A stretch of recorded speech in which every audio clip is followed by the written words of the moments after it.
suggesting that the government made the wrong decision to subsume the office of the political ombudsman into the Electoral Commission of Jamaica, or the fact that in at least one high-profile case, the offender has apologized, proof that the government was indeed right all along to make that divisive move. We discussed that and whether or not there's really need for a referee in this political situation as we get closer to the date for the next general election. I'll have the discussion with eminently qualified individuals.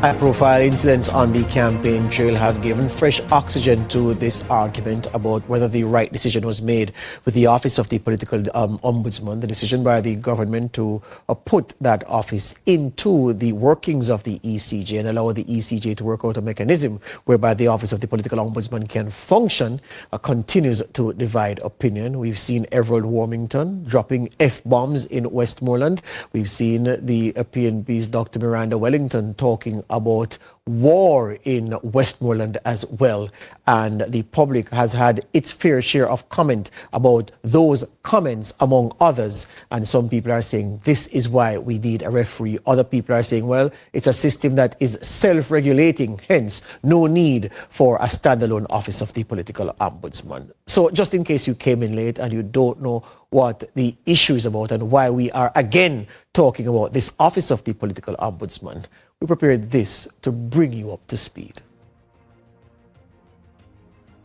In the hills of Finegrass, Manchester, a confrontation over political flags ended in gunfire. A Jamaica Labour Party JLP supporter was last weekend shot by police during a heated standoff with People's National Party PNP supporters. The incident, which unfolded before family members and neighbours, has reignited national concerns about political tribalism, the unchecked spread of partisan symbols, and the troubling absence of a political ombudsman to mediate such tensions. This incident is not isolated. Across Jamaica, from urban corridors to rural communities, political flags, the JLP's green and the PNP's orange, have once again become territorial markers. The resurgence of political paraphernalia has been met with growing public frustration as the nation awaits the general election. Presently, there is a matter between several political aspirants from the PNP in St. James and the St. James Municipal Corporation over placement of political posters in sections of Montego Bay.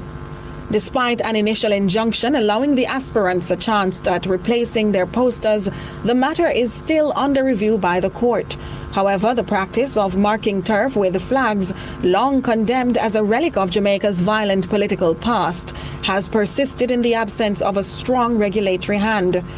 The once active office of the political ombudsman, which historically enforced the political code of conduct, has been vacant since November 2022. Though legislation passed earlier this year transferred its duties to the Electoral Commission of Jamaica, the ECJ, critics argue the move has diluted the office's independence and moral authority. So where do we go from here? And what will this mean once the general election is called? We discuss on Lead Story Prime this evening.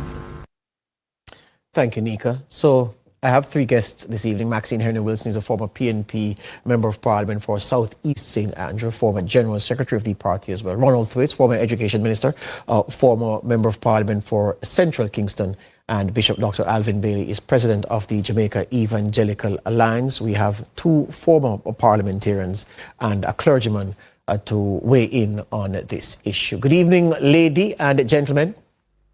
Good evening. Good evening. All right, I'm hearing Maxine Henry-Wilson very clearly. Reverend Thwaites, are you there? I'm here. Excellent. Hear you clearly. Bishop, Dr. Bailey, are you there? He needs to unmute his mic. Dr. Bailey, you need to, right, I didn't hear him. I didn't pick him up earlier. Dr. Bailey, are you there? Yes, I'm here. Yes, I'm very Excellent. Excellent. Hearing you and seeing you. All right, good evening again. Let me start, of course, with the lady in the group. Maxine Henry-Wilson, from where you sit, Is there cause for concern about the direction or the heat in the political kitchen, so to speak, by virtue of what is being said on the campaign trail and the interaction between both sets of supporters from the two big parties? Or are we in the media inflaming things and making much ado about a situation that isn't worthy of the coverage that it is getting? I wouldn't say that you are inflaming things. What I would say is that we have to be careful that we have the facts before every time we just jump up and say, this is what is wrong and this is what was not done. You're going to, in any political situation, as civilized as they may be in other jurisdictions, you do have some of those tensions. That's the nature of politics, the nature of power, right?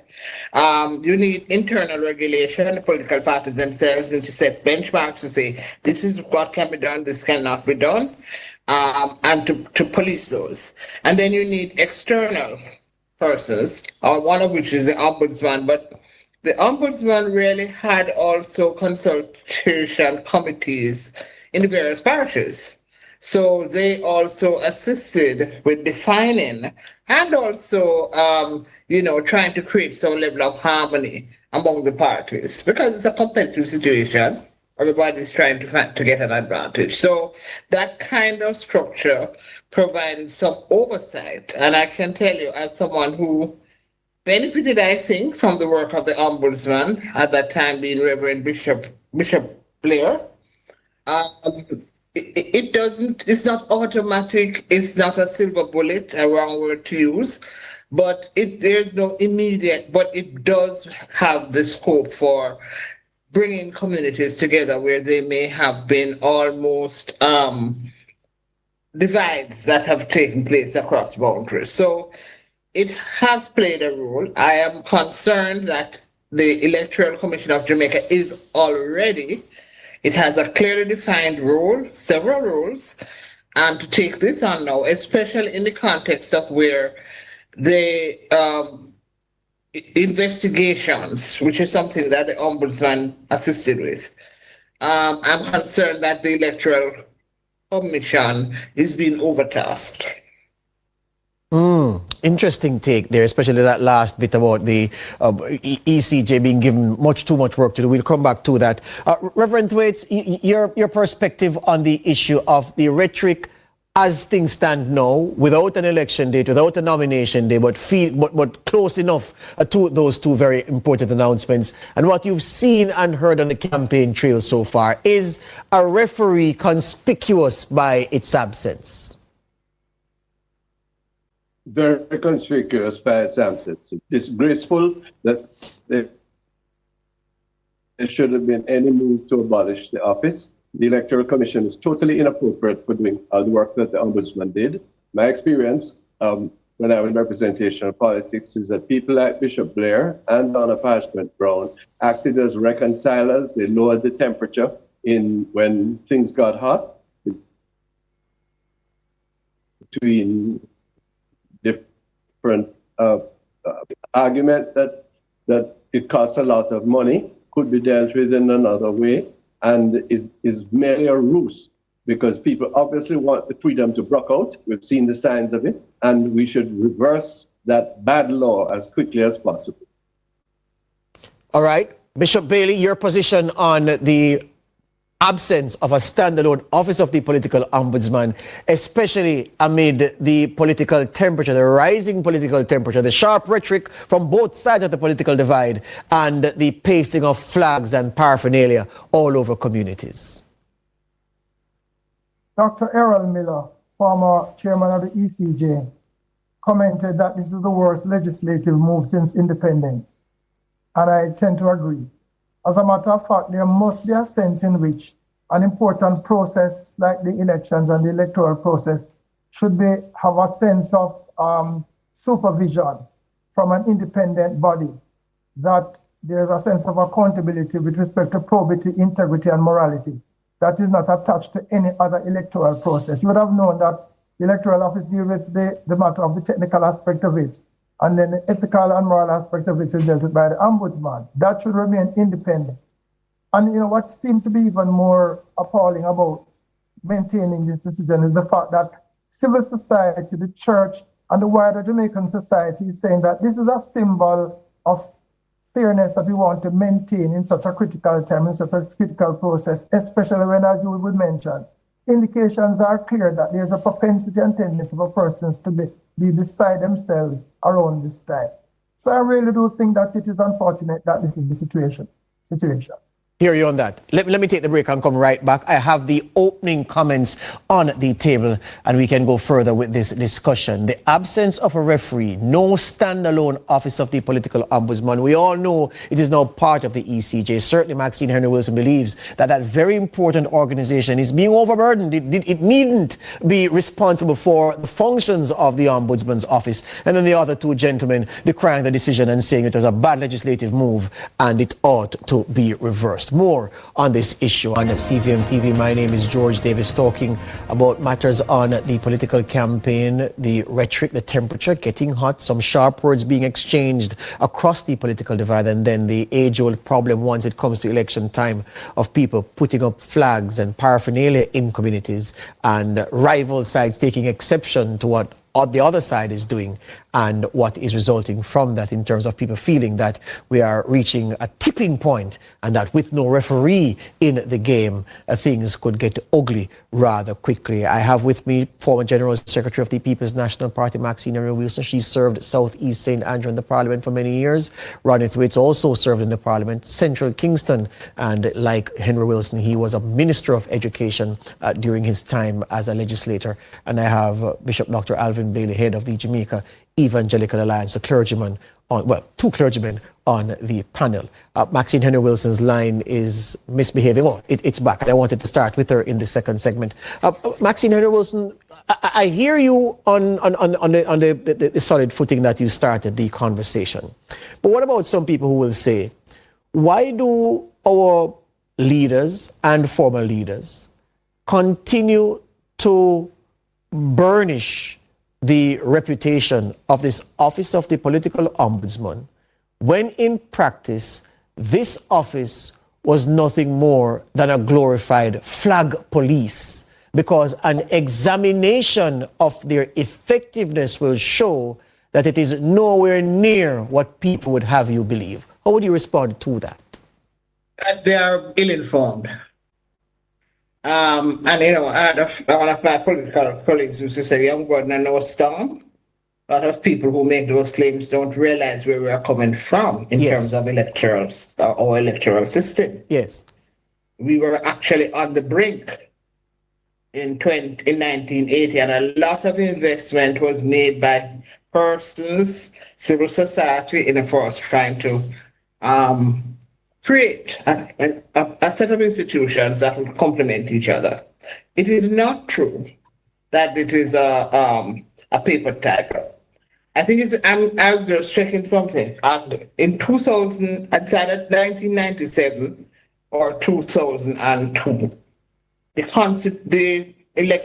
political ombudsman did some investigations into some outrageous campaigning that was taking place. And as a result of that, working with the police, of course, and aspects of the Electoral Advisory Committee, which it was at the time, they were able to stop campaigning in at least two constituencies. One of those constituencies was Northwest St. James in the community of Flanker, especially. And well, St. Thomas was one. Yes. And then you had a section of St. Catherine, and so it's more than one. Yes. Right. So we need to do our research before we make declarations. I'm not saying you because you will be following what, that's one. There have been instances where working with the electoral system and the other authorities, they have been able to take definitive action to stop what could have become far uglier situations. And that is where the regulation comes in. That you try and have the discussions, build harmony, etc., but then you resort to much more punitive measures. People don't believe some of these things, until they have. Nobody believed that the constituted authority would void elections until it happened. Yes. And then people said, wow, this is for real. So we should not just define powers in terms of what we see them as. There are prospects for them becoming far more stringent in terms of what it is that the authorities can do. And it's better for you to talk than to fight. Yes. Don't downplay the role of bringing adverse sides together. Yes. And having a conversation. Right? And that is an important role. Remember too, the political ombudsman didn't only exist, or he did not only operate at election time. He was a part of the peace management initiative and worked very hard, although a lot has been scoffed at, in bringing peace to many communities. Yes. So its role really extended beyond just the period of elections. Yes. All right, I take that, but I'll come back to that in a second. I just want to hear the other two men on the same point of the Ombudsman's office in practice being a glorified flag police rather than an organization, an entity, a backstop that really has influenced the behavior and conduct of our politicians on the campaign trail. Bishop Bailey, I come to you for your response to that. Sure. And, to have an independent body of integrity, assessing your conduct at election is important. Just the matter of indicating whether or not your behavior is approved of is something that I think should be desirable for somebody on the campaign trail. So even without the requirement of wanting to be penal in its ultimate power, it's for me unfortunate that at that level of our leadership in our country, you want an institution to be able to carry out action to maybe criminalize you or so for your actions. I really do think that the importance of the office and its ability to declare that your conduct is appropriate and proper should be enough of motivation for them to want to have it in place. And then, of greater significance for me is that the people are asking for it. Could you just show us a sense of accountability, sense of responsibility, an indication that you intend to behave yourself decently, and cause us to put in place this independent person who can at least even flag you for a behavior that we think is, off, and in the midst of your excitement, you don't recognize that you do, but know that we say so. An independent person, you are prepared to adjust your conduct in keeping with civility and decency. I really do think that it should not be a matter of us assessing the office by its ability to be penal or to be drastic. But the mere fact that your conduct is assessed should be enough for you to approve it, that you can be seen as conducting in a way that is desirable. Reverend Thwaites, your reaction to the flag police barb that is often thrown the way of the Ombudsman's office? That's not my experience. During my time, I would get a call from Bishop Blair to say, look, I think I hear something is brewing here, or I want you to be careful about this or that. And I'm sure he did this to my opponent. That is very helpful. I adopt the spirit of what Bishop says. And I want to add, this office is all the more important in a situation where one party contesting the upcoming elections, their candidates and members have not signed the political code of conduct. Now, in this circumstance, it's a free-for-all, isn't it? Yes. And it is disgraceful that should be allowed to pass. It is an erosion of the caution that grows out of our history in these matters. The ombudsman does much more than deal with posters and flags. That is a contempt on the office, and I'm sorry to say, a very, very wrong reflection on the office holders. Yes. All right. Maxine and Wilson, I come back to you. You say that, it perhaps betrays inexperience on the part of some people. Johnny come lately is there, not your phraseology, but mine. If you say that the office,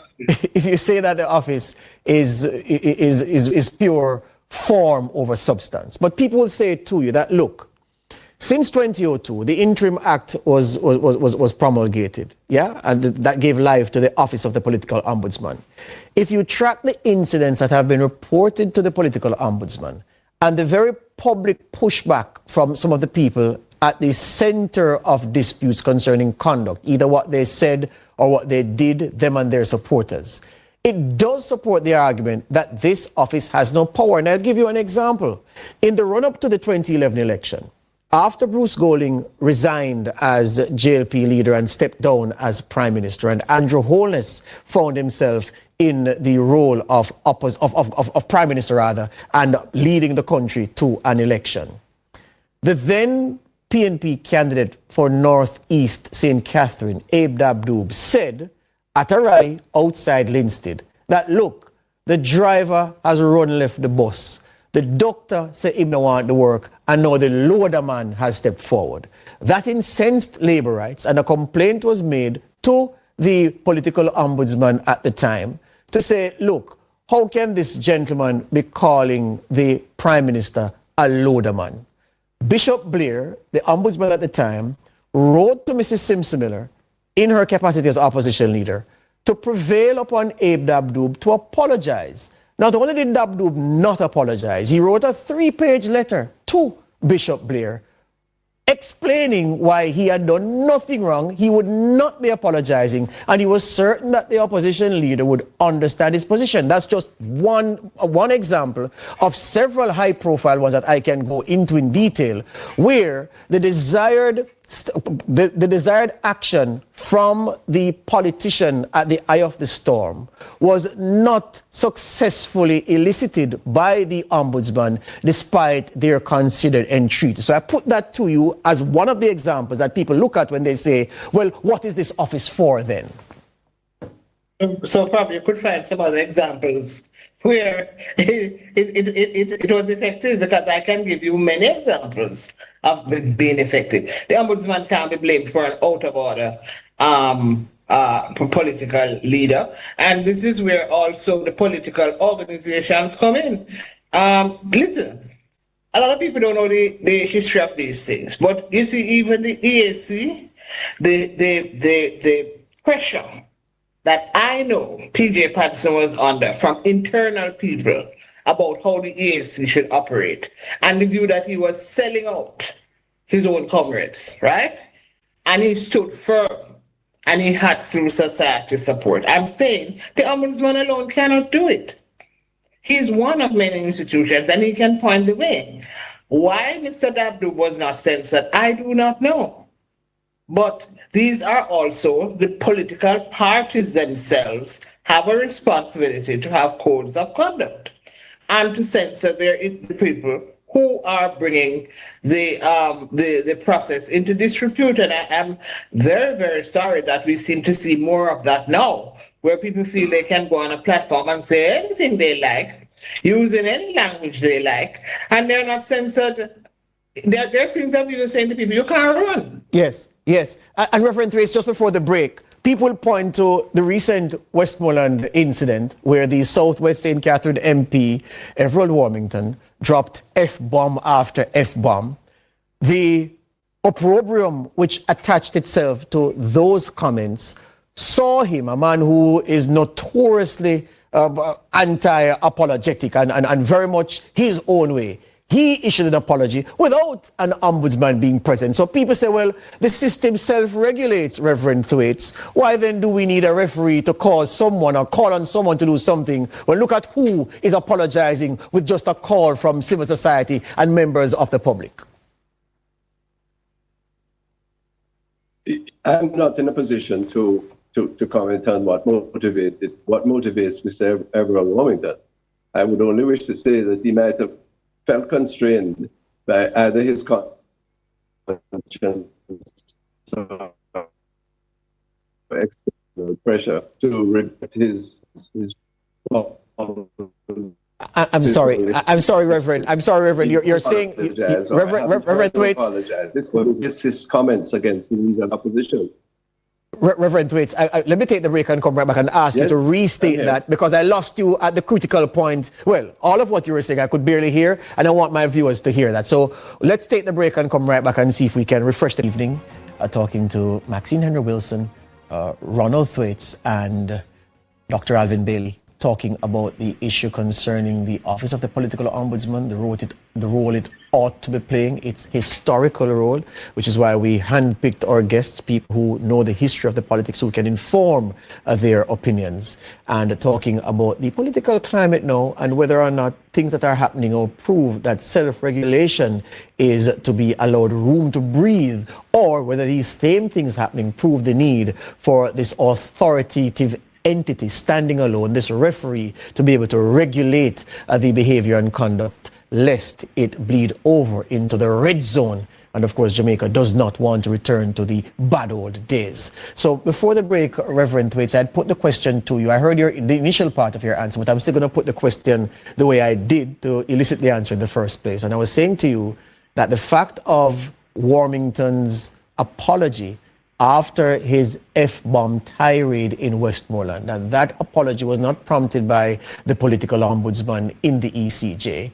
It was prompted by the calls from people around and people through the media, people on social media. A Warmington, a man who was notoriously strong-headed and as we say in Jamaica, own way. He saw the need to apologize. Does that not prove, as some people are saying, that the system self-regulates itself, there is no need for a referee like a standalone ombudsman? On the contrary, if there had been a strong political ombudsman, and I want to make it clear, not only do I think the office should be restored, but I think the powers of the ombudsman should be strengthened. Yes. But in an instance where you had an ombudsman fulfilling that kind of role with such powers, Mr. Warmington would not only have apologized for his expletives, but also for his rank racism in respect of Mark Golding. Has he apologized for that? An ombudsman would have seen to it that that would have been required of him. All right. Yes. I want to endorse what Ronnie said. Which part? Which part, Maxine? Which part you want to endorse? I'm not following your logic that because Mr. Warmington apologized, there's no need for an ombudsman. It could apply to any institution because the man steals from the bank and he has to provide restitution. There's no need for a court to deal with it. It doesn't follow. Yeah. He has not apologized for many other things. So I don't know what motivates them to apologize. Yes. And I'm not even trying to find out. Yes. But every institution has to, if you believe in it, it's going to have flaws. When the EAC started, I can tell you as a member, it was outrageous at times, the kind of behavior. But as you went along, you strengthened the institution. If you believe in an institution, you do not deinstitutionalize it, you strengthen it. And I think that's where we should have gone. If we believe that there is need. Remember now, political parties are now being asked to register, and you're looking at their constitution, etc. So what you're doing is giving them formal legal powers. And together with that must be somebody who regulates them beyond just election day. Yes. Just to remind you, I take those points, but just to remind you that the view about Warmington's apology proving the need for, proving that there's no need for a referee is not my view. I'll make you clear when the view is mine. But as in my capacity, I have to be able to present to you dominant views that are out there, people are cottoning onto, and put it to someone like yourself to address it so that you could inform people where it is they are going wrong in their interpretation of the need for this ombudsman. But that's fine. I appreciate that. Fine. I appreciate that. So here's Dr. Bailey. Hear me now, Dr. Bailey. Let's go to 2007. And when we could say then that the Office of the Political Ombudsman, 5 years after this interim act, gave life to it, and Bishop Blair was in his Aki, as people would say here in Jamaica, and he was part of the PMI, as Maxine Henry Wilson has reminded us, and a man of tremendous respect. 2007 elections saw several unsavory statements made, and I'm going to 2007 because it was referenced that an active standalone ombudsman, the presence alone, would cause decency to attend to comments from the political platform. And of course, where decency escaped some people, then there will be a price to pay. I'll point you to a couple of incidents. In Southeast St. Anne, the JLP's Peter Fakuri, of a young Lisa Hanna then, called her a punk and a dopey on the political platform.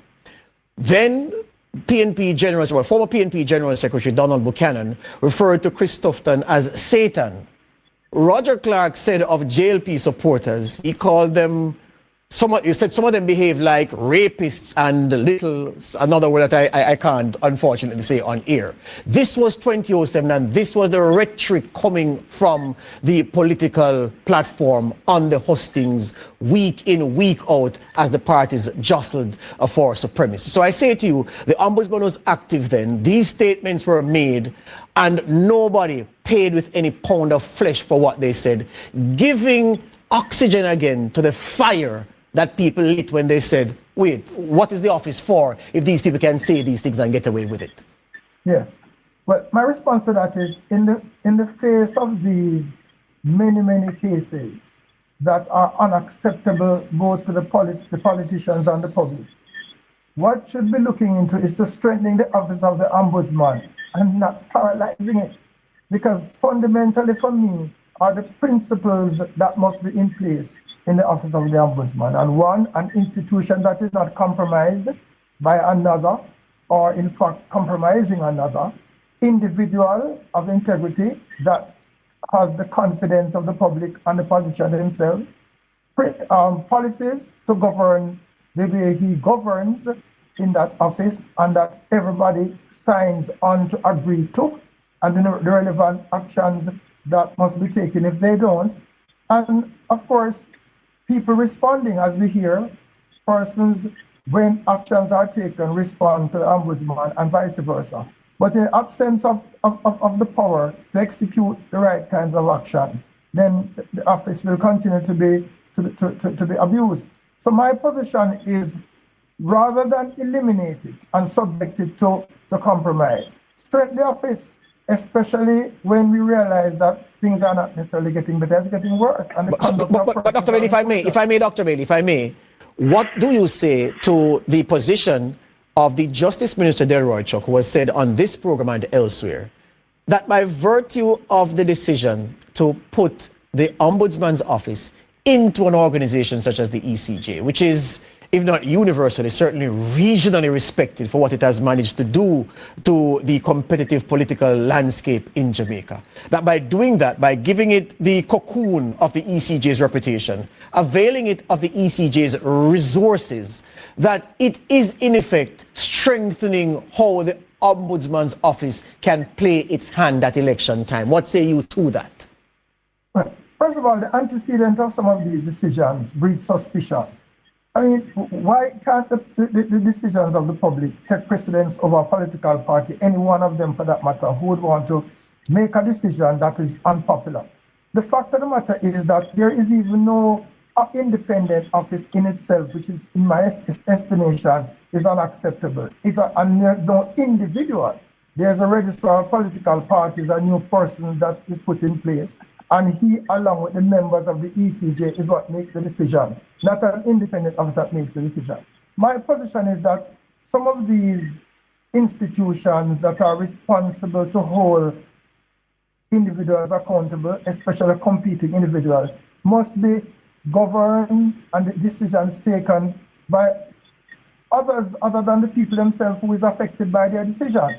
So, you know, the Justice Minister, I know, is a politician, and I would expect the same kind of bias. Wouldn't be surprised, rather, if there's the kind of bias from the other party. And as far as I'm concerned, you know, I would say that anything that stands in the way of and prevent an office from carrying out its function independent of any consideration from other competing institution or party involved should be avoided. Yeah. Maxine Henry Wilson, at the top of the show, in your opening statement, you mentioned that you believe that the words to the effect that the ECJ is overburdened by taking on the responsibilities of the Ombudsman's office. But if you look at the Ombudsman's office on paper, the organizational structure, so clearly it has the political ombudsman. I'm talking how it existed in its former guise before this adjustment. So you had the ombudsman herself, Mrs. Parchment Brown. She had an administrative assistant. She had an executive secretary. She had an office attendant. There was a bearer and a driver. There was no investigator. there was no legal counsel, despite there being two places in the Ombudsman's establishment for those two posts. So when you look at those people, and she noted in one of her annual reports to the Parliament that she had to depend on youth service volunteers, district constables, and so forth to fill out some of the roles that were expected to be performed by the office. So I bring that up to say the establishment is large. It's a very small bureaucracy by state agency standards, and it was in effect a state agency. So to take that and put it into the ECJ, give me some more of what you mean by the ECJ being overburdened by taking on a bureaucracy of that size expected to perform the duties that attends to the Ombudsman's office. I'm not here speaking about bureaucratic structures. I'm talking about mandates. And the mandate of the ECJ, in my view, is to ensure that there are free and fair elections. Now, some of what that we are now putting in there, I think, gives them. It's almost as if you are giving them some of what Dr. Bailey said. Don't put them in a position where they have to make those kinds of calls about flag and this and conduct and so forth. They already have a mandate. And that mandate has to do with the function of the electoral system, right? And all the other constituent parts. And so they have been working on things like financing of elections, declarations of elections, and some of what the ombudsman, a lot of what he's doing is more behavioral, right? I don't think the ECJ should be taking on regulating that kind of behavior. Look at the electoral system. And there are much more reforms to be done in the electoral system, and the ECJ members themselves will agree to that. So what are they going to do? They are going to get investigators, and they're going to get persons to look at people's behaviors and how many flags are. I don't think that's their mandate. My question is not whether they have 40 people or one. My issue really is what is the mandate of the ECJ and what is the mandate of a political ombudsman? And are you going to merge them? And if you do, does it strengthen the ECJ? Or does it compromise some of its functions? And I think it will be more the latter. Yeah, as I go to this break, ladies and gentlemen, I remember a lady calling me recently at my place of employ to say to me, yes, Master Judge, with the change that the government has made to the Ombudsman's office, when there is a little problem and a person like me would call Miss Donna or call Bishop Blair, who am I going to call? And I couldn't answer. Honestly. And maybe that's a part of the problem that we're having with the change. More on Lee's Story Prime after these, my final segment with these three guests. Dr. Alvin Bailey, President, Jamaica Evangelical Alliance, former Kingston Central MP and Education Minister, the Reverend Ronald Thwaites, and former Education Minister, PNP General Secretary, and a Member of Parliament for South East St. Andrew, the lady Maxine Henry Wilson. You know, they teach you not to, in an interview, to give your opinion, but I believe that we're having a conversation among the four of us, so I'm tentatively just going to offer an opinion here for the sake of the discussion, and it's this. I've said publicly that I believe that the decision to subsume the Ombudsman's office into the ECJ was wrong. I really think that it ought not to be. At the same time, I've said that I also strongly believe that the way the Ombudsman's office was outfitted, the powers available to both Bishop Blair, and I wept with that man at the time when he struggled to impose order. More so Mrs. Parchment Brown, as her entreaties fell on deaf ears. I really felt that they needed more teeth, they needed the support, and if our legislators were to do anything to the Ombudsman's office, it would be to give it more power. So I turn to the three of you now. Reverend Thwaites, I'll start with you. You know the system well. If we are to revert to standalone, what will you now outfit this standalone office with to help it achieve its stated objectives? Just for context, look where we are now. We have one entire political party whose members have not signed the political code of conduct.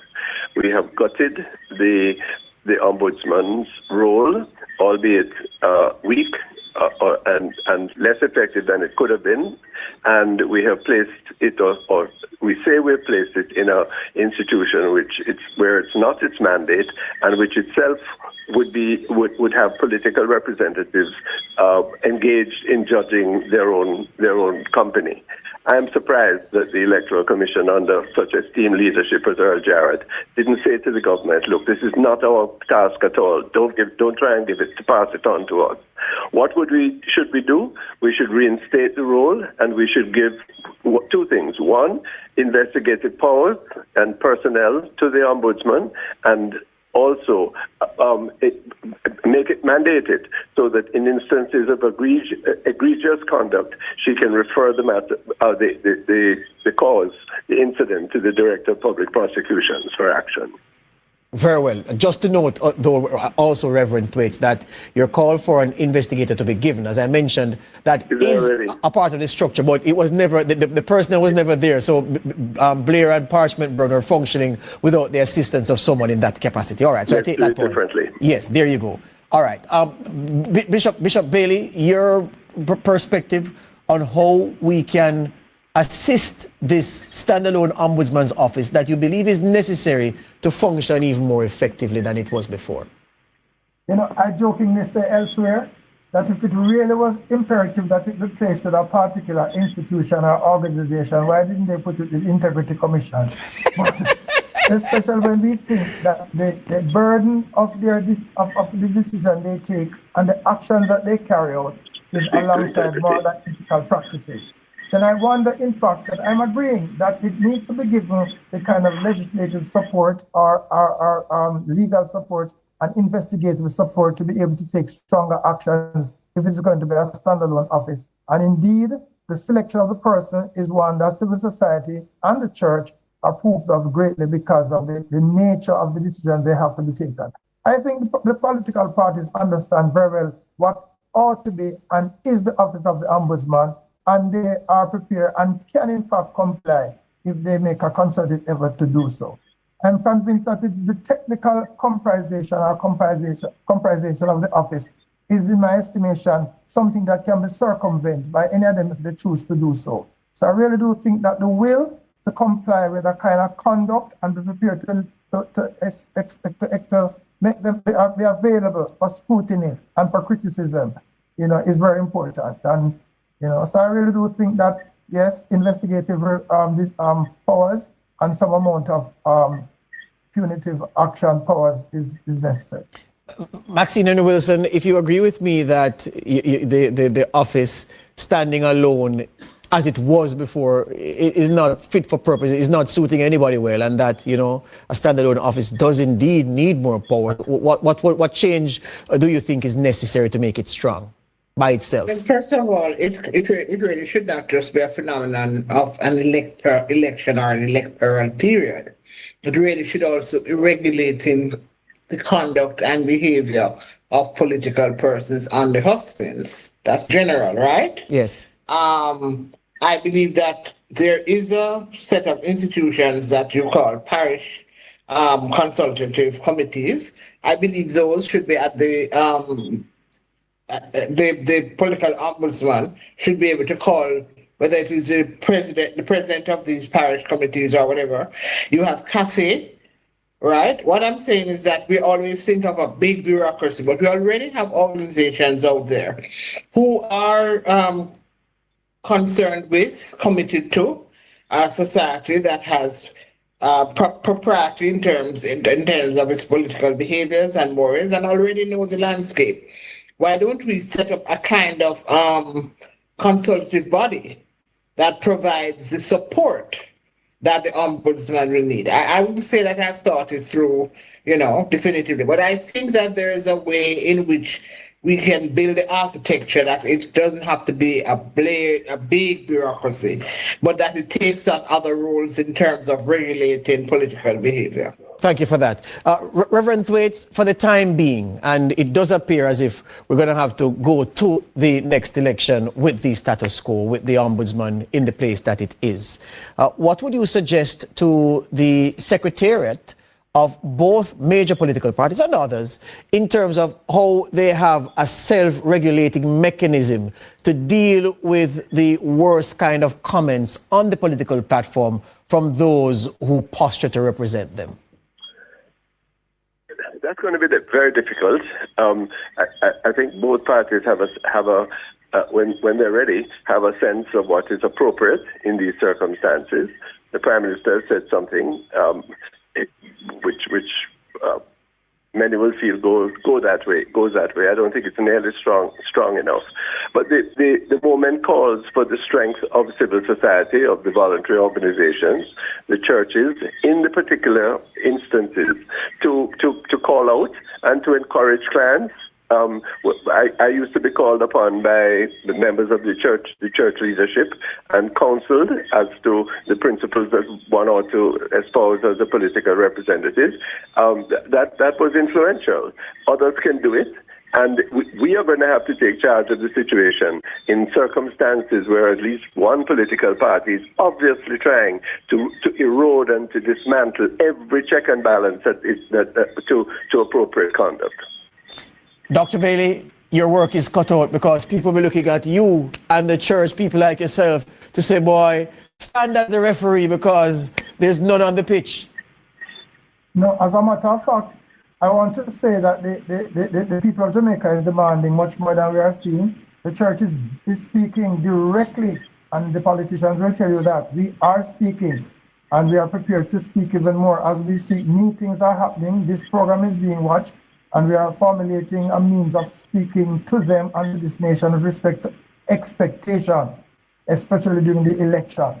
So let me just say that, yes, we know, and you'll be hearing from the church on matters. So we don't want to seem to be partisan in some of the comments we make. So we listen and investigate as clearly as we can before we speak. But we are watching, and we are prepared to speak unbiasedly about actions that we think are unacceptable. We have heard some, and I think they know exactly what is our position on some of them because they have received our calls on both sides with respect to some of the unacceptable language and utterances. Yes, thank you very much. We are watching, and we are prepared to speak further on the matter to the individual cases of unacceptable behavior. Thank you very much. I've begged a few more seconds, Maxine Henry Wilson, Ronald Thwaites, to ask both of you, Maxine Henry Wilson first. Does it please you, though, given your experience, your long brief watching and participating in politics, that political violence is something that seems to be on the periphery of the political happenings day to day, rather than front and center as it has been in political campaigns past? You mean that we have less political? Yes, miss. Yes, violence, indeed. Motivated. Yes. Of course, it must. I mean, one of the reasons why I decided that I had had enough of representational politics, because that's not the only politics, was that the constituency that I was in was just a surfeit of violence, not necessarily direct political violence, but it had political moorings, and development is directly contradictory to that kind of behavior. Because communities are divided, families are constantly under threat. So it really is heartwarming to see that kind of violence has kind of, become less obvious. But yeah. Yeah. Reverend Thwaites, your quick comment on that, the political violence now versus in the past. God, there's less political violence. I'm ashamed that there's more tribalism. Tribalism is at the heart of Jamaica's malady. No one political tendency can satisfy the needs put us on a fruitful position to go forward in this land. And inherent in all this big talk and behavior that we're talking about, the Ombudsman correcting, is the cancer of tribalism. Let us recognize that and deal with it. Mas Alvin, Sir Ronnie, Lady Maxine, thank you very much for your company this evening. Really appreciate it. All the best. Thank you. All right. That was Lead Story Prime here on CVM TV. Fan Central comes up next.